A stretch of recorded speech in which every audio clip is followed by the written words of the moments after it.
Vi kunne ikke bare stikke upp att leva till att vi inte vita akkurat hur Herren inte vi skulle leva. Och tog med vi bor efter att Herren uppenbarar för oss hur han inte vi skulle leva. Alltså, så vi som vill lära hur vi skulle leva. Så jag vet att löja Herren utan mod av Jesus. Och alltid hade en så god sättningar och en så god tröst att få att följa att äldre blir som kristen mormor lärare så sutter bara hur jag ofullkommen i det. Och vi lär mer och mer hur Herren inte att det ska vara, hur jag ska leva. Och jag har alltid tyckt ganska att för negativa som är kristna att det är så jag också ja men det visste inte Herre att du inte ängstade att det skulle leva så. Att det inte, eller ja, det är en process. Och Herren vet det. Vi har alltid gott att veta att Gud har nöj vid oss och tål till att vi gänga lögna och lära vad han ynskir för oss liv. Hvis jeg tar også problem her, så tror jeg at jeg kører rett kjøtt. Super cool. Hei, jeg skal komme til VAKURLEIKI til dina Norberg, som sitter på denne og trykker kanalene. Her kommer vi til etter VAKURLEIKene i Bíblian og i evangelien. Og hvordan vi som tryggvande, som kristen, kunne bære oss etter en VAKURLEIKene hatt i ætbordet og malbordet.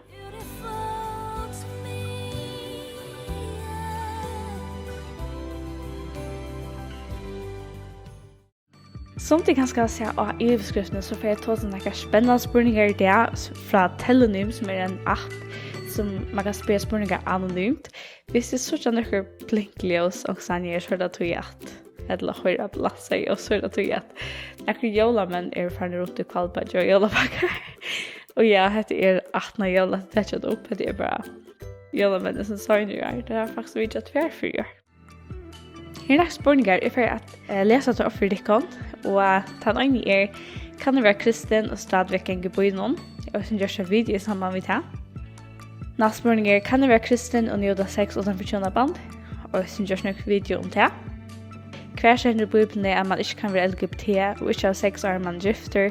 Kan du si onker vers og så videre?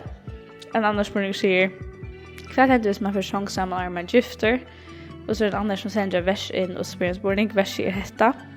Kjønnabandet vil helt i ære til ødlån, og kjønnasøngen vil ødelka. Til siløsninger og hårkallar skal god døma. Så spurningen, om man har dolka seg søngen øyne for utenfor kjønnale, og nyrkomne perle har man røyne ikke affære og i det atter, er man stadigvæk en hårkallar og syndare. Kan det være kristen styres ved pornografi? Styres ved pornografi, hva skal gjøre for å stekke sånn? Så Iverordna, nekve spurningar her som man sier er kristin og hetta. Strys vi hettar, ivis vi hesson og så framvegis. Og dette er alt vi kommer spurningar som jeg halvgjør er det gøyre at hit spyrja. Til det viser meg at hit hos om bestengene. Og jeg halvde til kjære som man kan gjøre som kristin er bare at kallas kristna og så leva som man vil. Til at man ser et spurning, til at man spyr, er dette rett? God, ikke du vet det for mitt liv. Er det bästa man kan göra som kristen. Så tack för det spirituella spurningar. Och vi får tåsa om hesa spurningar. För Svarið som spurningar ändå vid dem. Men åren så får jag tåsa om några vers i Filipbr kapitel 3, vers 2-16. Och ta tåsa om ändamålet vi är vara kristen.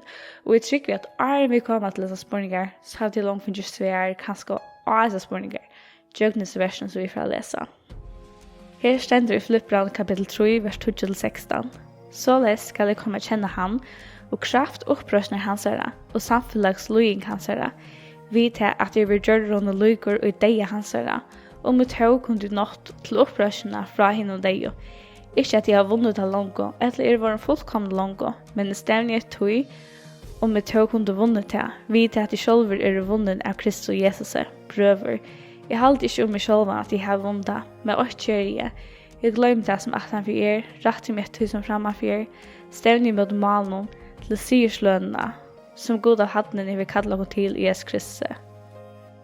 Lært jeg kunne ta så mange som fullkommen og heve hette sinnele, og akkurat som tid tog seg ørvis om, skal god oppenbære til det. Best at vi, så lenge så vil dere komme, genga som og løy. Så hos predikon hver nekka vers som står ut for dere i Jesus kapitlen om ikke, så får vi ta som det nå. I undanførende personen så har vi ta som heter å være fyrdømme som kristen, og noen fyrdømme som vi som kristen kunne hitte jo etter, til Jesus, Timoteus, Paulus og så fremveis. Og så har vi ta som om hver glädjen tja en rikvand I grunda. Vi dør som lielærere, og I måned mellom en sann kristnan og en som kallar seg kristen og kanskje lielærere. Senast så tar vi om hvordan vi som kristen er bedre okkur det. Og I det så får vi da ta som hvor god frelst I okkum, og om vi som kristen kunne taka okkur løttum, altså liva som vi vilja kalla om kristen, eller det noe avvurst god til frelst okkur til. Det var det snakk om. Så første verset som vi får ta som vers 20. Paulus sier her at han ikke liva livet så som Jesus levde. Løy Jesus og døye, så ikke Paulus loja og dødja. Paulus sier skilt at tjeneren ikke hagre enn Herren. At jeg skal komme kjenne han, merker her at Paulus innerlig långtest etter at komme lujas Jesus mer og mer. Det for det. Kraft opprøstner, merker her, kraften som røys Jesus opp fra deion, til største kraftagjeren og I allheimren har oppleva. Hesa så med kraft og jeg vet som kristin, og vi kunne nøyde hana I trygg. Paulus ynskir å røyne til å oppleve seg kraft og hans løyingen, det går sånn imot. Til fyrir at kunne være fyrir for å løye for Kristus og løye ilt for han, så må man ha goddomlig kraft å kunne ferdrøgne det.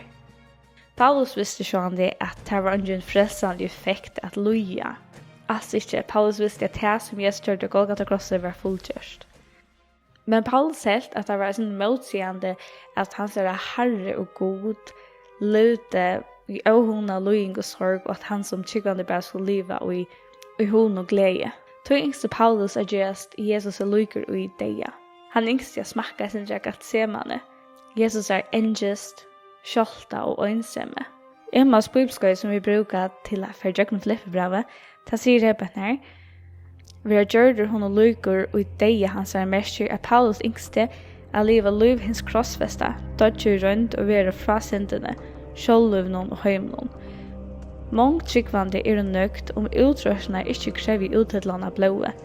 Det gjør til og det ikke var bruk for det, gaver tørre, leisere loter, og å slippe tøymen krever ikke blå. Det binder seg til offra, treide av at ikke finner å løyve. Det det som tøymen løsnøyet ved kraft, som sånn løsnøyet, ungen og ahoe. Emmas bibelskøy viser oss til Hudson Taylor I hesten og sier, det kan gjøres nøyest for okkon at gjøre kontroll for det liv heimsins. Skal du bære avvøks, må du bære krossen. Fettler ikke kvøyde kodden I hjørnet dør, blir det ensamalt. Vi vet at hvordan Herren Jesus gjør det fruktagård. Ikke øynens vi bære krossøyn, men vi dodge av honom. Kjenner vi nek til fellesskap vi han og Jesus? Det vi ikke tvær kristuser, og en latter for det tryggvande som vil slippe undan røyndom, og en lujande strujande Kristus for det seriøst tryggvande. Nei, til best øyn Kristus. Vi villig til å være verand I honom, og således blir avvekst? Jeg vet ikke hvordan vi tykker, men at han har at jeg lyser etter, og jeg må spilskøyne, så fikk jeg meg til å spørre God, eller kan jeg være kristen og stadigvæk njóta det som jeg har holdt I min ikke, genge på innom, likva stjala, 620 band, for meg samme kine. Jeg var ikke om til skilja meg hvis nere, men jeg husker at ångtid tar en tankar som vi får, at jeg får vel det sin som tar I satans borde I årstageren noen. Som heldig du god, sier at det, eller heldig du god så strenger, kanskje du ikke være kristen og gjøre stingene. Jeg tror at det ivamal til okkon, det kommer fra at vi kjenner ikke årgods noe vel. Jeg vet ikke samfunnet vi god, og njóta det kraft som han bjør okkon. Jeg halde jo ikke til at vi skylder ikke at Jesus Kristus løy og Golgata krosset fyrir okkar synd. Ikke fyrir at vi kunne fortsette livet synd, men så at vi kunne være sett I frælsi fra til synd, som Arne har valgt okkon. Vi vet ikke at henne øvrigt så skulle ikke arve rydgjegods, vidles ikke hverse siløsinger til de som njóta alt slag av sex og seksuelle opplevelser utenfor kjønnaband. Hverse siløsinger, avgodadorskere eller hårkallar, hverse de som leter seg bruka til synd I møte naturene, eller de som gjør disse synd, hverse tjauar, havesjuk eller drittjemenn, hverse bektalar eller rånsmenn skulle arve rydgjegods. Så Bibeln sier av henne, hetta henne orättvisa och de skulle inte ärva rike Guds. Så liva vi så jag säger, så ständer Bibeln att vi kommer inte ärva rike Guds. Men så ständer det som så gott och en så stor tröst för öll av oss som kallar oss kristin. Till öll av oss som kristin och fattlen och i hans ting. Det ständer vers 11. Sluk våru som av tikkum. Men tid har lärt att tikkum tvåa. Tider var en halka. Tider var en rättvisstjörd. Vi navn i Herrens Jesus är. Vi anda Guds okkara. Jag har löjvet till allt, men allt är skydd till gagn. Jag har löjvet till allt, men det må inte låta få valda mig. Och vi kan läsa vidare en så god kapitel. Så jag huxar mig till det sen i Bibeln. Hetta Guds standard. Vi kunde inte arva rike Guds på grund av vår orättvisa. Men vända vi vid till Gud och säga ja, hetta jag har synda. Jag sutt mina synd herre rensa mig. Och där märker vi gjort våra synd. Och jag vill inte vända vi från våra synd. Som det där vill drickemedel, drickefolk att vända vi från det. Om det där vill silösningar.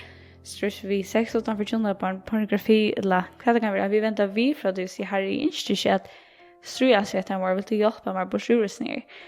Och så framvis, det märker inte till att vi unga det var först att det märker inte till att hända lögn och lögt att gänga alls inte. Jag tycker att Nico till människan som har stressfystingarna att det kommer alltid ganska vara en forskning som är ganska bra sett i frälsi med kött. Och att jag vill inte gästa är inte en lögt lögn. Men den lögn som är värd att gänga tror vi vita är att urslut i alla som syndon deje och domergods. Och tror det här värst att vilja herran efter. Att söka han och få fyrtjövning av våra frälster. Och så är det vers 11. Om jag tog kunde något upprörsna från henne och dig. Det ska nog stanna på henne upprörs från i middelen till dig. Men det säger för upprörsning här det kristna var röst upp från henne och dig. Det tar Jesus kommer aktivt som tar i 1 Thessalonika 4 och 4 Korint 15. Ta Jesus kommer aktivt luften att taka till kristna hem. Så röster han till upp som har tro av han. Vi läser mer om det i uppenbarelsen och så god. För det här kan hem som tycker Jesus Kristus som är kristen och vi får roa vid honom. Och att han och Kristus när röjen så rösa te upp som inte är kristen och tar vi det som upp till terrorist upp till dom så det ska få terrordömt till en avgång eldsjäk. Ja, det är hvis det har hur höra lyssna bara om town fram till händingar som framvis så kunde du lucka hit till hästen videon eller annat. Det är då så lyssnar de upp mer än och fram till händingar här. Men för oss som vi är med det värsta så Paulus tar sig här om likamliga upprörsna heter att man dör och ryser upp efter att leva som Jesus. Det är inte som en ive, men han tar sig om det som en stärska tråd. Tog att han är upprörsna för ej. Han var inte lika mycket Guds liv än det här så ska han vara som Jesus att han dör. Så är det vers 12-13. Så Paulus snackar om att han vet att han är inte fullkommen. Och han snackar om att vara fullkommen som är till att han är inte Jesus eller lyger, men han är inte Jesus som lyger. Och Paulus visste väl att han får inte bli fullkommen här nere i hjörnet. Men han yngste att ändamål som han var frälster till skulle vara utdömt i honom. Paulus var frälster av vännen till Damaskus, och Gud gjorde verk i honom, således att Paulus kunde vara en minster tryggvande. Og jeg var ikke at jeg også at jeg har et året minst utsikkvande, men det er mest til at Gud gjør han yngst at vise hva bare Gud kan gjøre i en mannalivet, en minst utsikkvande, til det er mest til. Jeg har alltid det her rørte meg hvordan jeg kan lese, spørsmålet hvor Gud frelste Paulus, hvor Gud frelste meg, og hvor Gud ikke frelste til.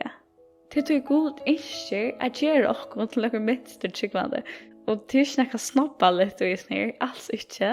Det er for at vi som er noe dolka pløgg, vi kan være hongt opp på en snor, og Jesus kan vise øremennesjon hva han kan gjøre av vise dolka og pløggene. Vaska deg, gjøre det snøkvitt, og bruke det til det som han atleier bruke det til. Så andre mennesker kan sørge Guds versk i okken. Mennesker sørge Guds versk i okken, der vi fyller hånden etter. Begge tar vi sikra og fedla, og øysen tar vi ber om ombering. Så er det vers 15. Paulus sier at ånder som er kristin, som er fullkommen eller fullvaksen eller byggven kristin, og jeg har som atlan som Paulus er loja og dodja for Kristus, og strempe etter å komme loja sånn mer og mer. Således held Paulus at en sanner eller vaksen tryggvand i øra sutt på livet. som ett høve at man lujas Kristus mormor og dodja for hans søk. Onker helt ganske at dette sin ekvislet at man slapper av Paulus, kunne vi ikke være kristen og hugga kunne synder. Men Paulus sier at en som bygg med kristen dora sutja eller skylja hvor heter den øyneste rettvarende skyllegåa og rymelig atmosfære til Herren som uthelte sitt hjerteblå for oss som kristen. Og Paulus sier også på denne, okkur til tog så øvelsjom skal god åpenbære til kontakт vi. Paulus sier skilt at det forårskjøver alle mennesker som var samt ved honom og som for å godtakke seg vuggongt og askoan. Men Paulus heter alle det Herren at Herren var mettre og vise dem sannleggen og at gjøre dem visdom og søke ham. Emans bibelska sier grunden til at vi livet til kristne liv i det som merkelig og vi slukker selvsnøgt at vi viljer ikke kjenne sannleggen. Vi viljer ikke løye krøvene som for myndelige kristendommer gjør. God viljer at vise dem sannleggen og gjør fus å fylke honom. Og jeg husker ganske at det er godt å lese som kristen i førne det, at jeg føler ikke at akkurat man lever livet som det merkelige, eller ikke vi sånn jeg var målgångt, og jeg har jo alltid det som tørver, og sånn det er bare en vittnesbord om at Herren sier 24, og gjør alt det som er tørver, men jeg føler vel at jeg har brukt for seg anmenning om at livet for Kristus, og det er det som er kristen til, og løye ilt for å gjøre en vittnesbord, og jeg gir det sånn at sider under som jeg bruker for seg anmenning vi. Så det største verset, og dette er vers som jeg er så glad for å gjøre best at vi, så lenge som vi kommer genga som løy. Og dette er vers som jeg husker egentlig ofte om, da jeg husker folk som er nødt i trunnet, som er nødt som kristen, heter at så lenge som tid kommer, følger Herren om dette, genga som løy. Og jeg husker at det er ikke alltid alt som vi vet, da vi hvis blir kristen, det er en prosess, det er en løy, vi skal gjenge seg ved Herren og komme og kjenne han og hans ord. Og det som Paulus sier at han legger et skjert, at vi skal fylke til Jose som Herren har givet oss. Og det nytter ikke å stikke av til å få bedre skyldetøy som er kraft av konsekvende. Vi kan ikke bare stikke opp at livet til at vi ikke vet akkurat hvordan Herren ikke vi skal leve. Og tog med vi bor etter at Herren åpenberer for oss hvordan han ikke vi skal leve, så vi som vil lære hvordan vi skal leve, så jeg vet at løye Herren ut han må videre for oss. Og alltid hadde en så gøy setninger og en så gøy trøst av få, at vi føler at eldre blir som kristen mormor lærer, så sørger vi bare hvordan jeg er oppkommen i ære, og vi lærer mer og mer hvordan Herren ønsker at jeg skal være, hvordan jeg skal leve. Og jeg har alltid til kanskje til for nekva ting som er kristne, at jeg sørger ikke til, men jeg visste ikke Herre at du ikke ønsker at jeg skal leve så, at jeg ikke, eller ja, det er en prosess. Og Herren vet det. Vi har aldri godt å vite at Gud har nøye vi åkken og tål til at vi genga løgene og lære hva han ønsker for åkere liv. Så er det så spørningene. Og da vil jeg bare si at jeg er så takksom for at jeg spyrer disse spørninger. Og da jeg spyrer disse spørninger, så sier jeg meg så mye at det er et eller annet ljøs som de da finner ivrig hos det livet. Det er godt å ha spørninger, det er godt å strøes med noen ting. Til det mest at anden virker i åkken. Det sender på denne god er ikke god avskils, men god frier. Og jeg halte det er bare et så godt vers, og det er et godt vers å minnes sånn at ta mennesker kanskje vil gjøre tingene innviklet, så er det bare minnes at god er grøyer, god våg at han skriver, han er grøy på, men også det er det som opplokker, og skilje, og ikke uttakke, og det er en prosess. Og det er ikke nett. Så jeg vanlig at jeg kan gjøre det nok svært, annars har jeg gjort en video om etter tjonaband, forlovelse, sex, pornografi, alle tingene, tog at jeg elsker å snakke om tingene, og jeg elsker det at God er svære på tingene, og God interesserer seg for å ta spørningen. Han er svære tingene, og han elsker det at jeg spyrer tingene. God er avhører tingene, og han er beste rådgjører til det kommer til alle tingene. Det kan jeg skrive under på. Jeg er single og forlovet og nygift, og jeg kan bare vittne til at Guds ord er sagt. Og i alle tingene så fyller hun etter. Nå, dette er langt blitt langere enn i atle. Annars så vil jeg bare takke for Videoið. Takk for at tid bier for meg og sin versjon. Og takk for at tid da modeller vi til Videoið. Det er fantastisk. Og ja, til det. Annars, hvis tid vil ha noen videoer etter, så er det noen videoer på denne. Her er onkel video som sitter vara vidkommande innan finns ämne och så också stuttlig video vad ska det ta hot till men här är det väl då så klicka där.